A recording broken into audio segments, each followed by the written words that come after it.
Happy Friday. Okay. A lot happening in the world. I don't have to tell all of you. Just a couple of notes for you all at the top. This morning we learned the unemployment rate is 4.2%, down by a historic 2 full percentage points since President Biden took office. Prior to the American Rescue Plan, CBO estimated that the U.S. would not have a 4.2% unemployment rate until the end of 2024. So this gives you that chart just to give you a sense of exactly what the CBO projections were and how much more quickly we moved to that unemployment rate. After the Great Recession, it took 9 years for the United States to reach a 4.2% unemployment rate, just to give you a sense. The unemployment rate is dropping even more, even as more people are reentering the workforce and looking for jobs. That's good news. There's no doubt that the Biden economic agenda is getting people back to work. In November, we added an additional 210,000 jobs for a total of 6 million jobs in the first 10 full months of the president's administration. That is a record for a new president. Wages are also up, and thanks to the American Rescue Plan, the president and congressional Democrats delivered significant tax cuts for families raising kids. On average, Americans have about $100 more in their pockets each month than they did last year, even accounting for higher prices. The United States is the only leading economy in the world where household income and the economy are stronger than they were before the pandemic. And our COVID strategy is allowing millions of workers to find jobs and ensuring our country can weather any challenges without shutting down our businesses or our schools. We know, though, there is more work to do, and the historic Build Back Better Act will cut costs that American families have struggled with for years, create more jobs, and continue growing our economy. Just some notes on the week ahead for all of you. On Sunday, the President and the First Lady will return from Camp David to host the Kennedy Center honorees reception, where they will be joined by the Vice President and Second Gentleman. They will then attend the 44th Kennedy Center honors. On Monday, the President will deliver remarks on how his Build Back Better Act will lower the cost of prescription drugs for millions of Americans by finally letting Medicare negotiate drug prices, imposing a tax penalty if drug companies increase their prices faster than inflation, putting a cap on how much seniors and people with disabilities have to pay for drugs, and lower insulin prices so that Americans with diabetes don't pay more than $35 per month for their insulin. The President thinks it's absolutely unacceptable that the American people are forced to pay the highest prices for prescription drugs in the entire world, 2 to 3 times as much as other developed countries. And this is an example of how Build Back Better will reduce many of the biggest costs families face.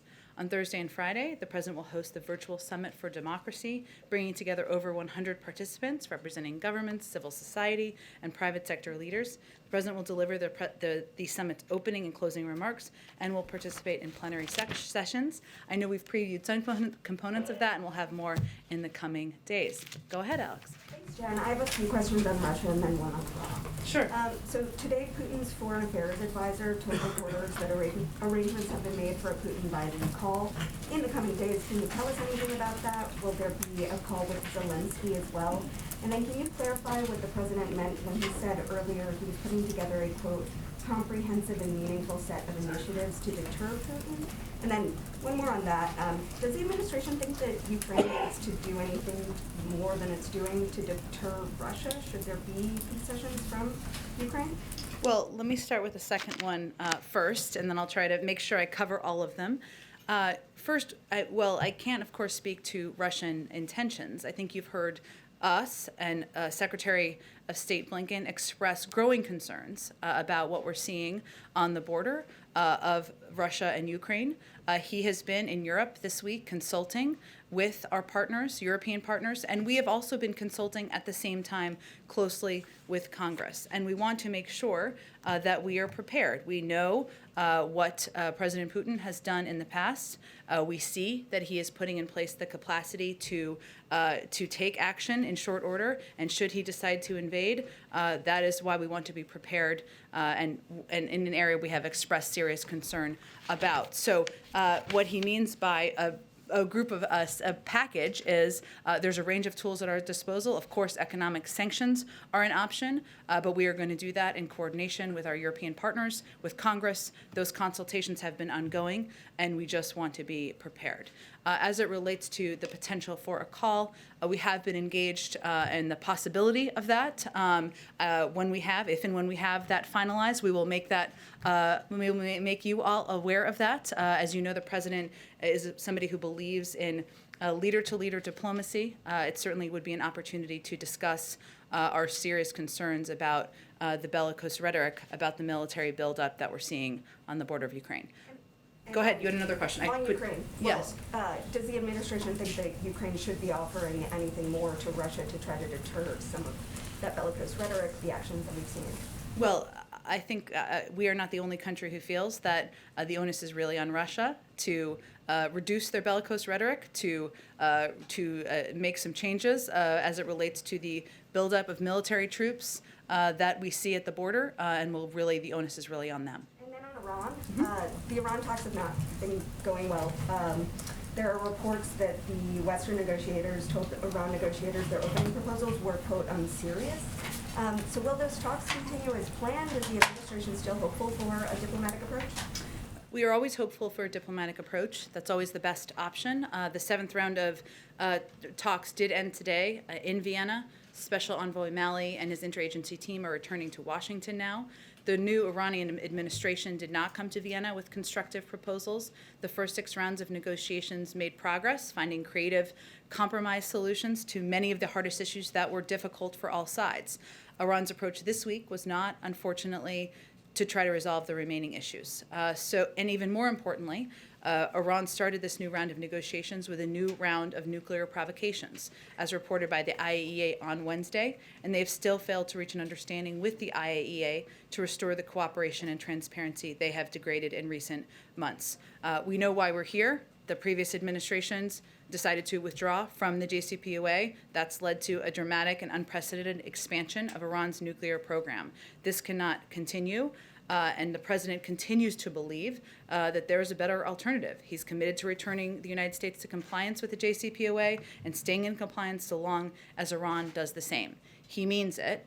If Iran is equally committed, a solution is at hand. But we did not see that from them this week. Go ahead. Thanks, Jen. First, just clarifying what you said on Ukraine there. So it's fair to say that the White House is preparing for the possibility that Russia might invade.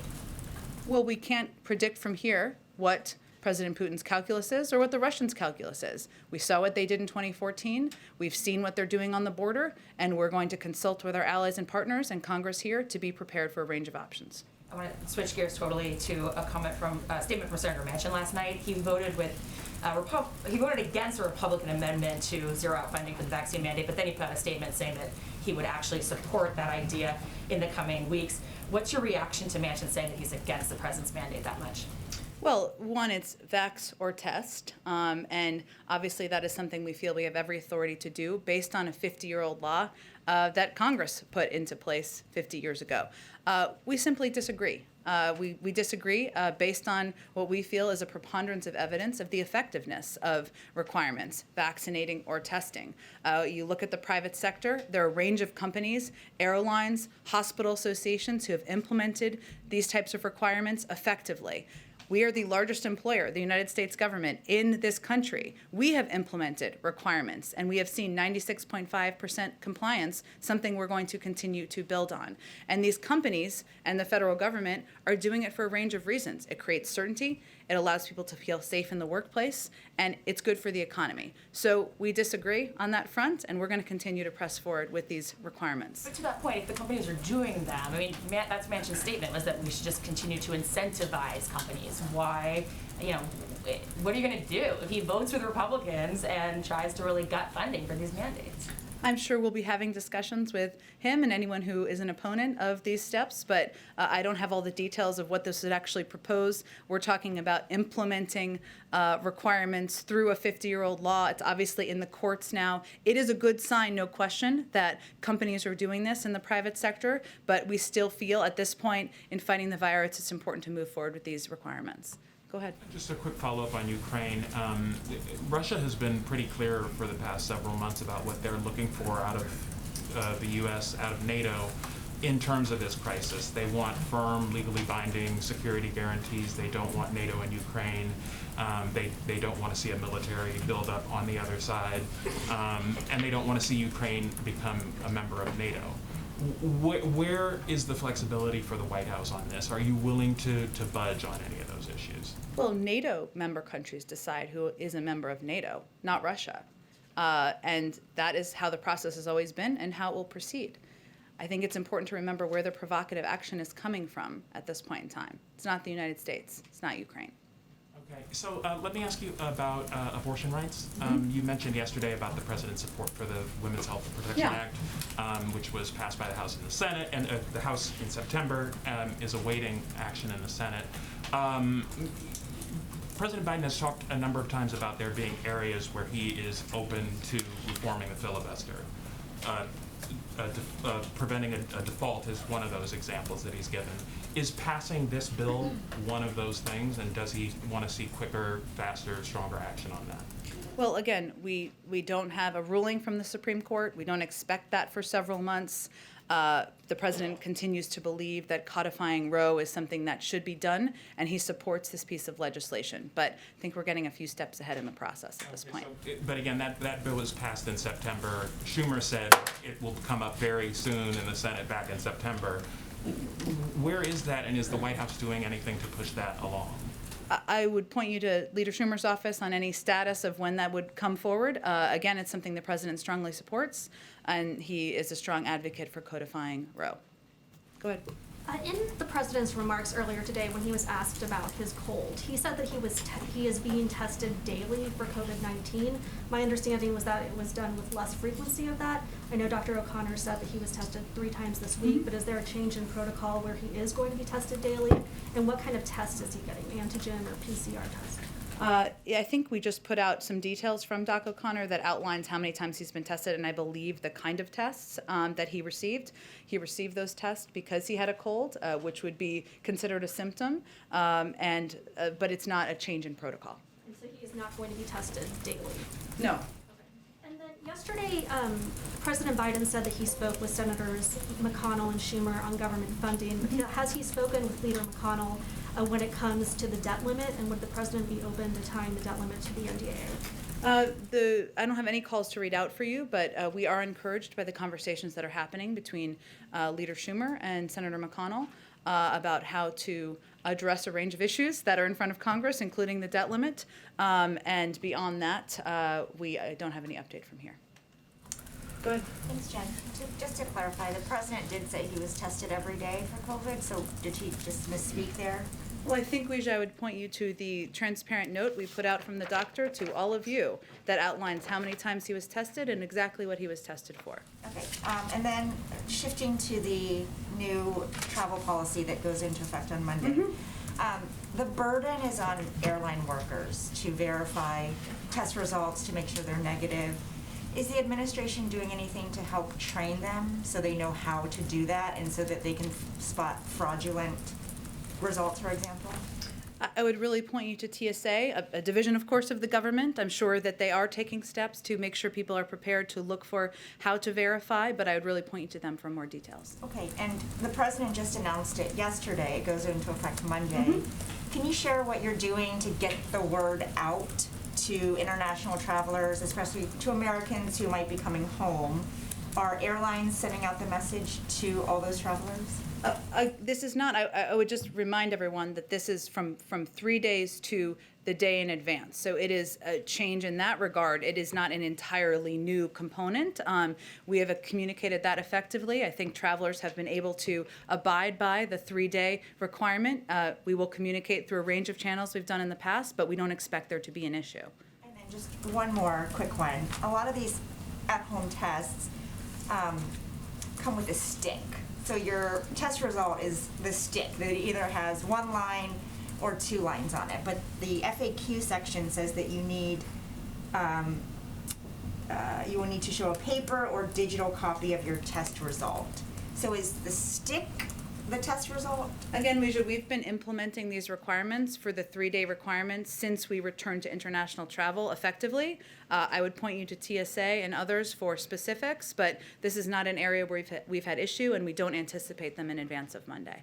Go ahead. Thanks, Jen. The Build Back Better plan's price tag is being described as incomprehensible by Congresswoman Abigail Spanberger, a Democrat.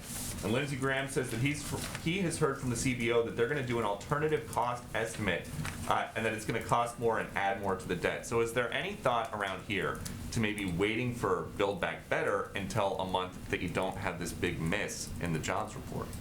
There's a lot of things gathered into that question, so let me do the best I can. Let me do the best I can for you here. In terms of the report of a new CBO, that is not exactly how it works. There has been, and let me just start with the irony here, that there's an irony that a number of Republicans who forced an unpopular tax giveaway to the rich that increased our debt by $2 trillion, and certainly didn't ask for a score for a continuation of that legislation that did add to the deficit, are now asking for a score, an additional score, post this bill being concluded for something that isn't even going to be law. They're asking about a potential continuation of these components of the package that, again, the president has said he would pay for.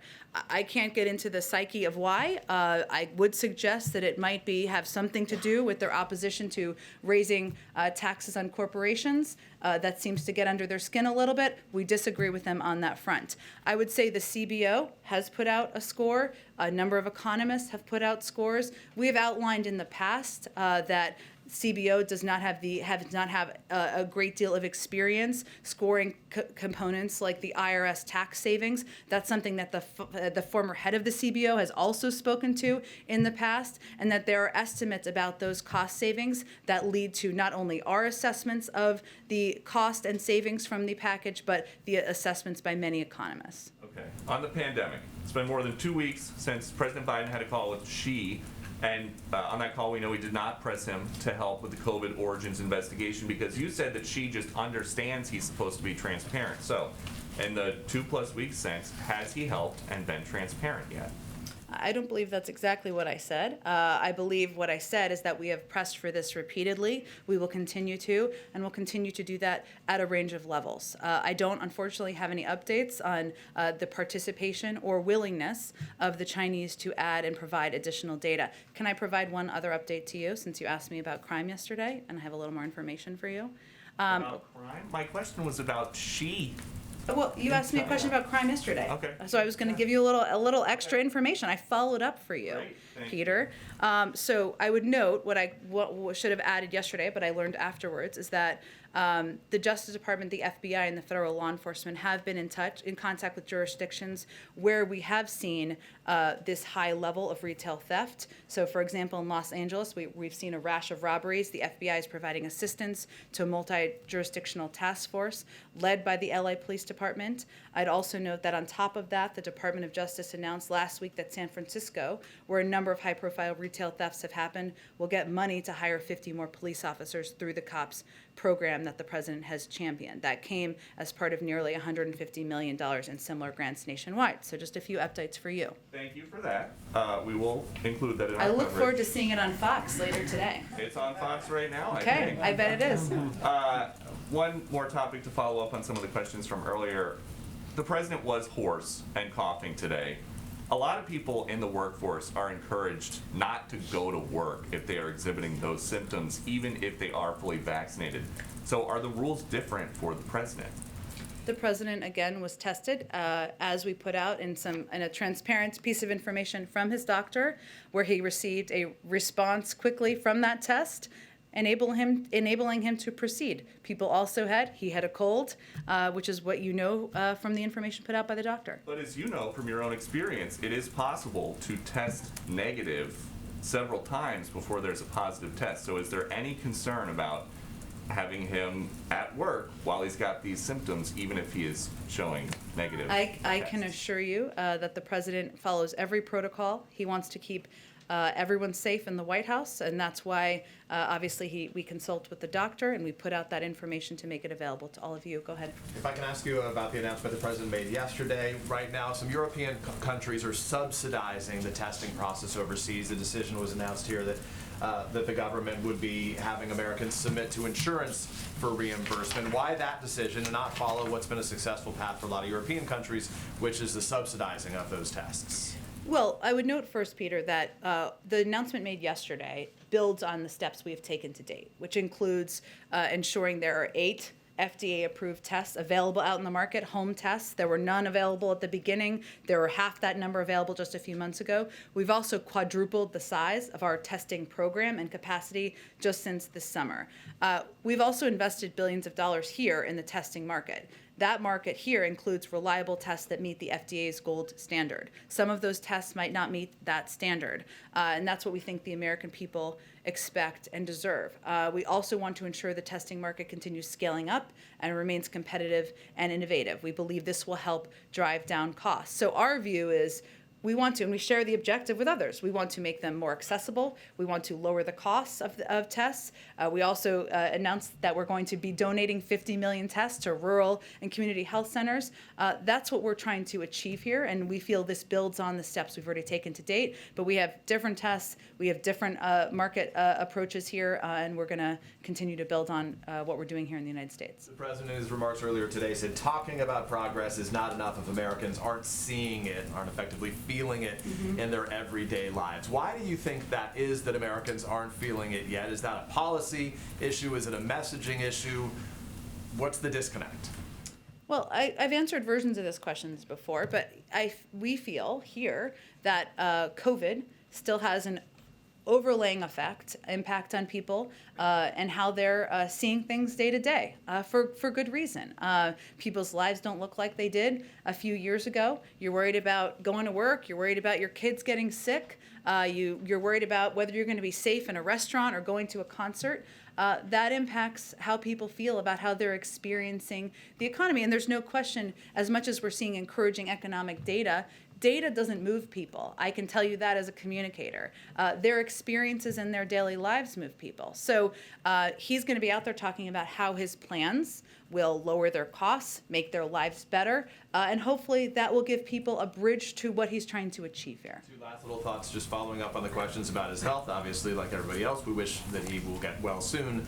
The question, though, is given the fact that he has a cold right now, are there any things that are being done differently? Have meetings been scaled back? Is he doing something separately, or does everything continue as planned given the test? It's continuing as planned. He's taking some over-the-counter cold medication and probably some cough drops and some tea, but otherwise he's proceeding with his schedule. And then just to finally, to punctuate that very quickly, just for clarity, you said earlier that the reason he had these tests was because he was showing symptoms. So he gets tested, though, when he's not showing symptoms, correct? Yes, on a regular basis, not as frequently, and even cold symptoms. So 3 times this week was because he was showing symptoms. Correct. On other weeks, it would be less than the 3 times Yes, this exactly, week. Okay. exactly. Thank you for the clarification. Go ahead. Back on the new requirement for international travel Yeah. to the United States, what gives you confidence that it won't be an issue or a problem for travelers coming to the United States having to get a test one day before boarding their flights? Are you confident that there's going to be enough supply, accessibility for every traveler who wants to come here everywhere in the world?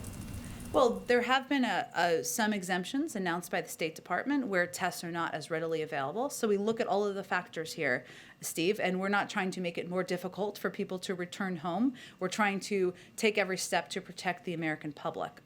There have already been these requirements in place for 3 days. So yes, it is a difference, but people who have traveled have adjusted to that requirement, and this is just narrowing that requirement.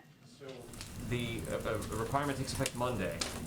What is your advice right now to Americans who are watching or listening to this? They have only a few days left. What should they do? Americans who are here or Americans who are abroad and tuned into this briefing online? Sure, no, I just wanted to make sure I understood. Right. A day in advance of their international flight, they should get a test, as opposed to 3 days in advance. That's the difference. Go ahead, Sabrina. Thank you, Jen. A number of cities, including New York, LA, San Francisco, require proof of vaccination to access indoor dining, bars, and other non-essential businesses. Given the new variant, does the administration believe that more cities and localities should enact similar proof of vaccination requirements?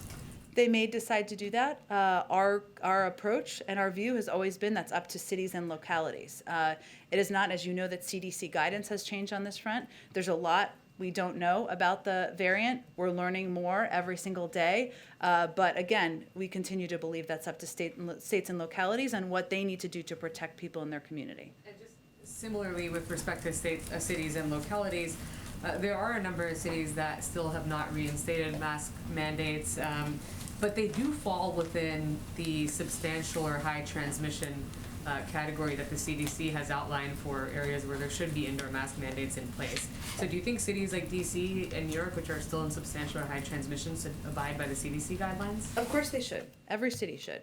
I would note, this wasn't exactly your question, but I felt this was an interesting piece of data as it relates to vaccination rates. Yesterday, 1 million people received booster shots, 2.2 million shots total. That's our highest day since May. So just to give you a sense of how people are consuming information, we obviously don't want that to be a response. Our objective is not for people to be scared. That is not what we're trying to do here. But certainly you're seeing that the impact of how this is being communicated about is being felt in communities. People are taking steps to protect themselves. Go ahead. In the state dining room earlier, the president said he was putting together the most comprehensive and meaningful set of initiatives to make it very difficult for Mr. Putin to go ahead with actions towards Ukraine. Are any of those initiatives military in nature? Well, I'm not going to outline them in more detail from here, but I would note that obviously economic sanctions in a range of formats, economic steps are always a part of the option.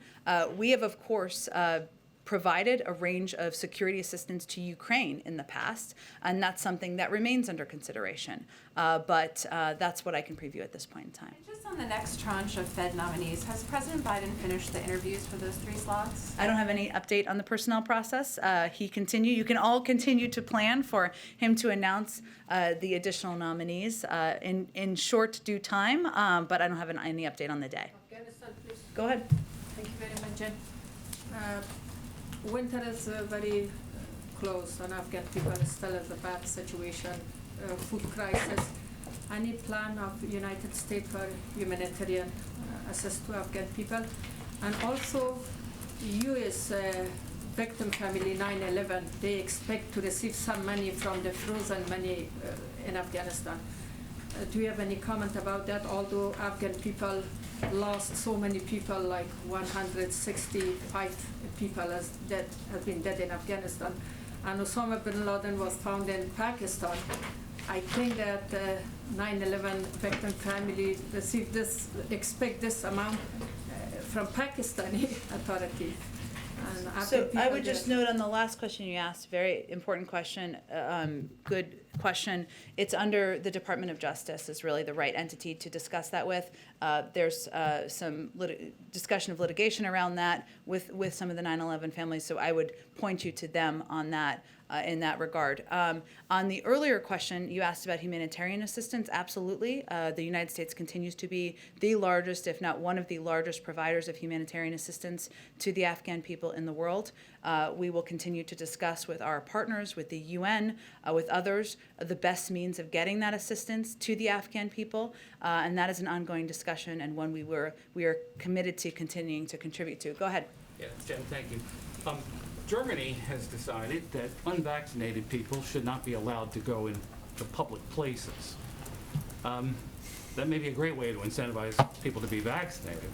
Let's assume that would not fly in this country. Let me ask the serious part of the question really is, there seems to be, no matter what, this 27-30% of the population, the eligible population, that refuses to be vaccinated for a variety of reasons. It's a little lower than that. I mean, more than 82% of people have received their first dose.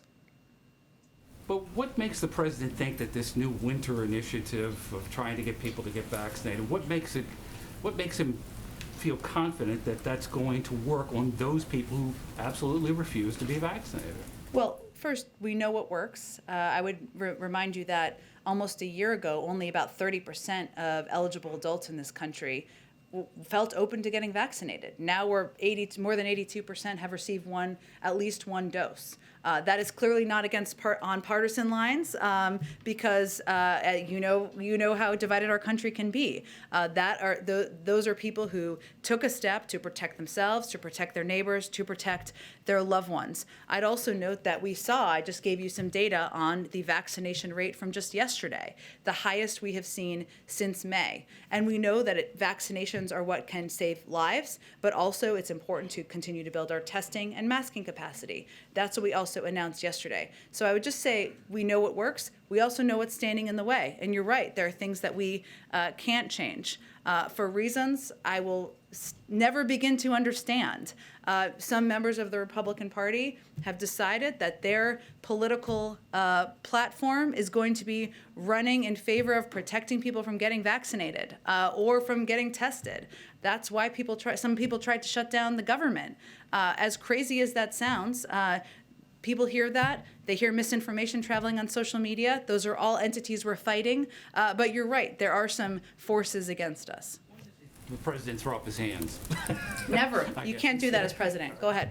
Just a real quick clarification, the letter that you all sent out from the president's Yeah. document does not indicate whether the COVID test was a PCR test or Okay, an antigen fair. test. I will If get you the could- clarification from him, absolutely. Right. I read it too quickly up here, yes. It's important given the difference in Sure, accuracy. for the- understood. That's all, thank you. Okay, sounds great. Go ahead. Thank you, Jen. My question is about the travel restrictions, and right now the African people still very concerned about these restrictions because of that there is a little chaos in the continent because many countries are closing their borders and people are not traveling as usual. And many people in Africa still have problem to really understand the real reasons behind those travel restrictions. So, and why it's still in place. You have said in the past that there is no political reasons behind this decision. And the president and you yourself have mentioned that this is to protect the American people and it's for the safety of the American people. But if this was really about the safety of the American people, why some countries in Europe and even Canada that has the variant are not included on this travel restriction list? And even African countries that doesn't have the variant are on the list.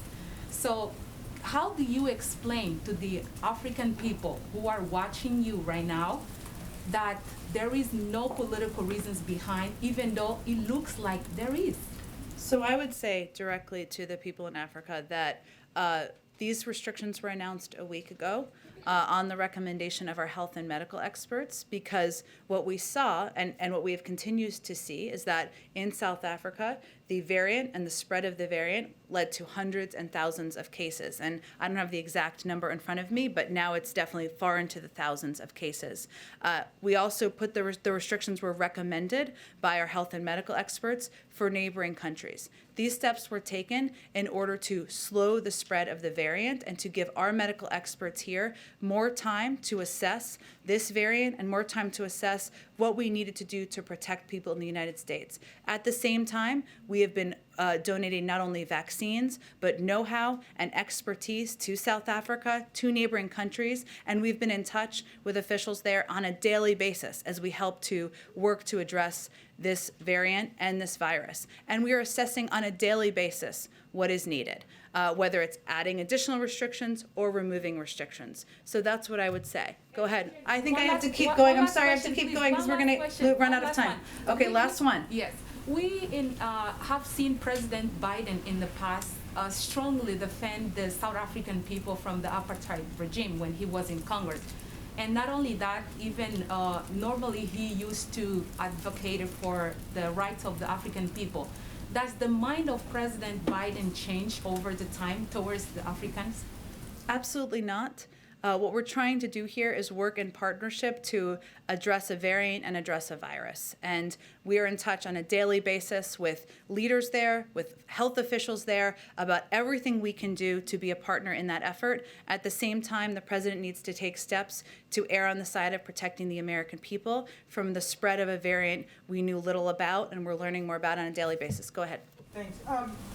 Apple alerted U.S. diplomats that their iPhones have been hacked in recent months by spyware from the NSO group. This is the first confirmed cases of the Pegasus software being used to target American officials. I'm wondering if the administration has any comment on that. I have seen this particular report, and I'm not sure if the State Department will have more to say about it. They may.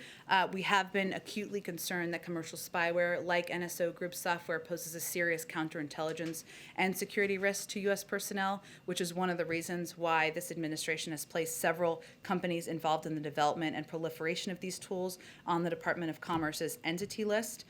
We have also mobilized a government-wide effort to counter and curb proliferation of these commercial hacking tools. But in terms of this specific incident, I'd point you to State. They may have more up-to-date information on it. And just one more on the shooting in Michigan. I'm wondering if you have any update on whether or not the president has had any contact with state or local leaders or families impacted by it. And then secondly, gun control is obviously something that he's talked quite a bit about. There is no, he nominated someone for the ATF. That nomination has been pulled. Should we expect someone else to be nominated for the role, or any more of a focus from the president on gun control, given what happened this week? Well, absolutely. I mean, gun safety is something that has been a core issue for the president for decades.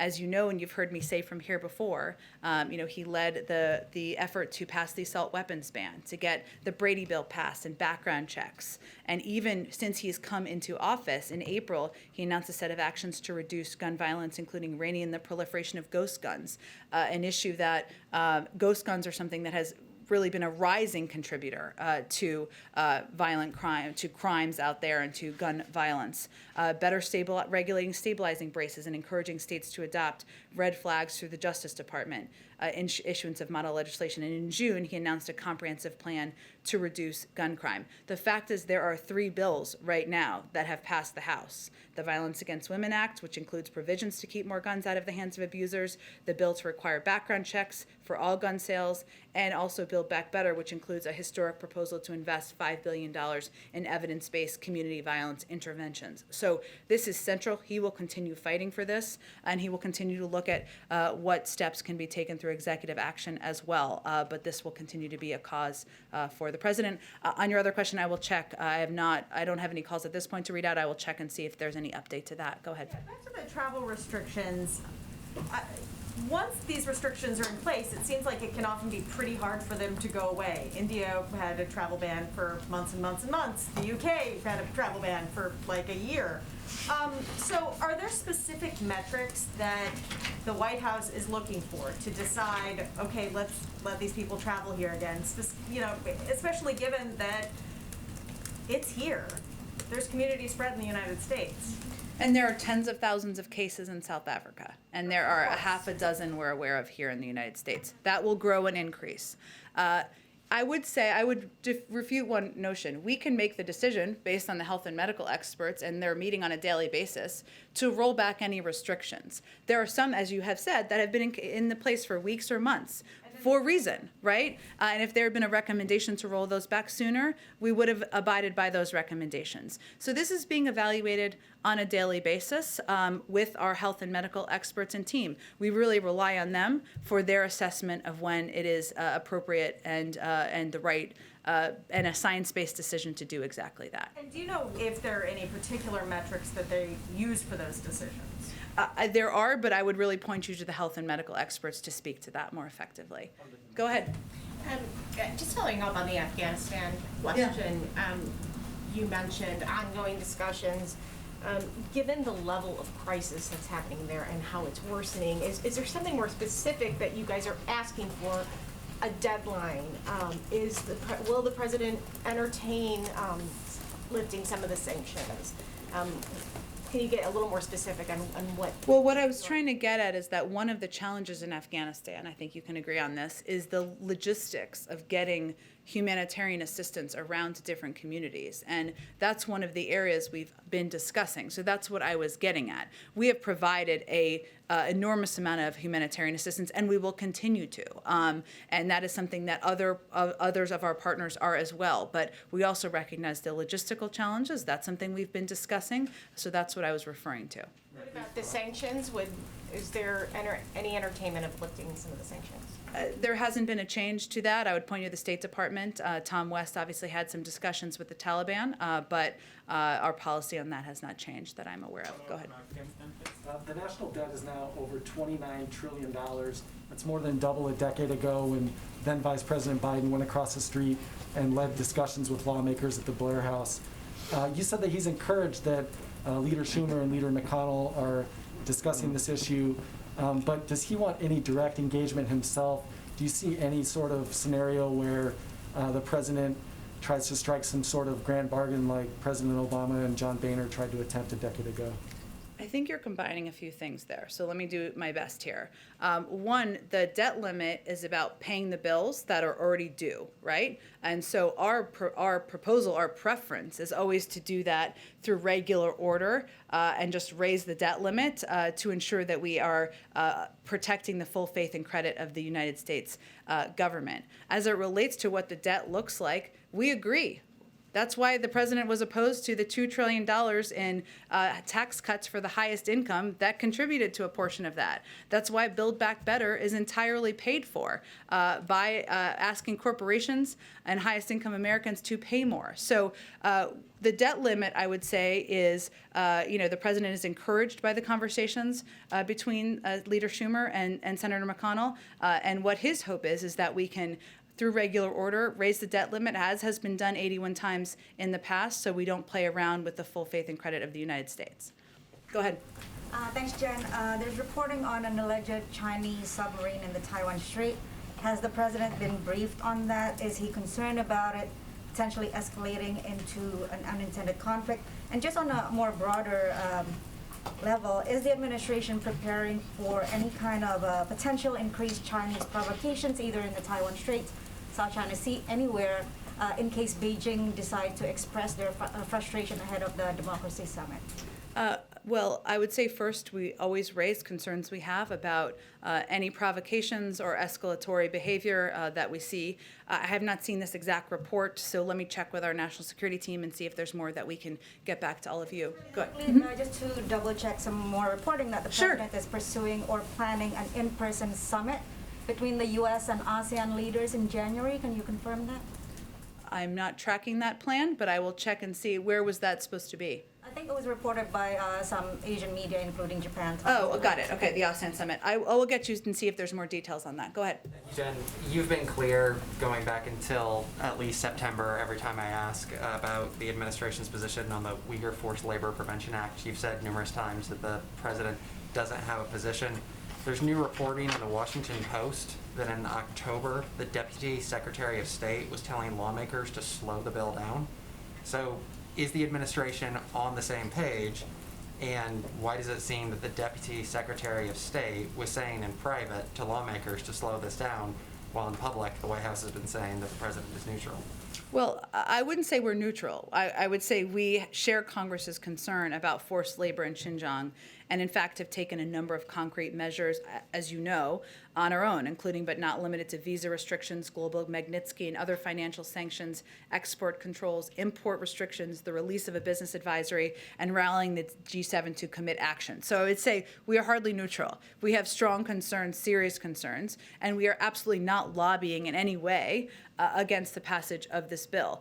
There are negotiations and discussions between members of Congress. The executive branch often offers Congress technical advice to make legislation effective and implementable by the agencies responsible. Those are the conversations that are happening, but we absolutely support and have been advocates for doing more to put in place accountability here. You laid out a number of executive steps that the president has taken, and then also how he's rallied the world, at the G7 on this issue. Does he want Congress to do anything additional? I mean, he's leading on the world stage. Is he going to lead in Congress in terms of actually getting something in the law? There's negotiations he fully supports between members of Congress, and he supports the objective of doing more here. And as is evidenced by the fact that we have done a great deal. We're offering technical assistance. Again, we're not lobbying against this bill in any way, shape, or form. That's a normal part of the process in order to make sure legislation can be effective and implementable. That's where the status of it is at this point in time. We gotta wrap it up. Go ahead. Thanks, Jen. I wanted to ask you about Mitch Landrieu's team, the infrastructure. Sure. Can you talk about what specific tasks that team is going to be handling, what kind of staff he's going to get, and who they're already meeting with and working with? Well, in terms of the staffing question, I think that's still being determined. But what his role will be, I would say, is akin to the role Gene Sperling has had in implementing the bipartisan infrastructure piece of legislation that includes engaging closely with local elected officials, mayors, governors. Fortunately, he's got some experience doing exactly that. It includes working closely with agencies, and he has this group of agency leaders he meets with on a regular basis to talk about what their plans are for implementation. So it includes overseeing all of those components to make sure this piece of legislation is effectively implemented and is done so with eliminating waste, fraud, and abuse. Talk about, you mentioned mayors and governors that he's working with. A lot of this money through grants is going to end up with those local officials who have to distribute it in whatever way they're going to.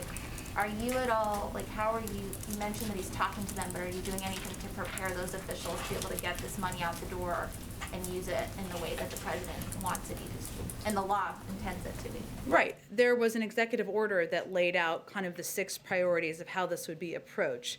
Investing the public dollars efficiently, buying American, creating good paying opportunities for millions of Americans, investing public dollars equitably. That's the model that he is pursuing this through. There are a number of different agencies that are overseeing key components of the implementation, as you know. Some of these programs are grant making. Some of them are programs that are already up and running, where we're augmenting and adding more to it. You may have seen that there was an announcement from EPA yesterday, right, about a project that was going to be underway to knock down and replace lead pipes. That's a program that could happen on the earlier end. We've talked a little bit about how taking steps to continue to address congestion at ports is a top priority. That continues to be the case. There are some components of this, massive infrastructure projects, that will require a longer-term approach because we want to do it effectively and we want to do it right. He is overseeing all of that, working in close coordination with agencies and leaders, mayors, governors in these states to implement not just short-term but also longer-term projects. Okay, we have a visitor today. Hello, great meeting you, Raphael. From Univision. Thanks for joining us. I like your backdrop. What can I answer for you today? Oh, can we hear you? Uh-oh. Yes. Can you try to talk? I guess you can. Oh, great. Okay. We had an audio issue last week. Okay. Woo! Okay. Hello, Secretary Psaki. Thank you for taking my question. I'll ask you something that is a cause of concern for our communities here in Georgia. As you probably know, our state is only we have only 51% of our population fully vaccinated. And we even have counties where only 20% of our residents are vaccinated. Yesterday, Dr. Cameron Webb from the White House COVID-19 response team told me that states like Georgia are potentially some of the most vulnerable ones to the new variant. Nevertheless, our Governor Brian Kemp has been laser focused on fighting federal vaccine requirements, calling them unlawful and unconstitutional. And as cases of Omicron variant increase in the US, and with Georgia as one of the most vulnerable states, I would like to know what's the White House's message to Governor Kemp. Well, I would say our message to Governor Kemp is if you're not going to be a part of protecting the people of Georgia, ensuring that they can take steps to save their own lives, save their neighbors' lives and their children's, then you should get out of the way. Because businesses are implementing steps across the country, including in Georgia, to put in place vaccine or testing requirements.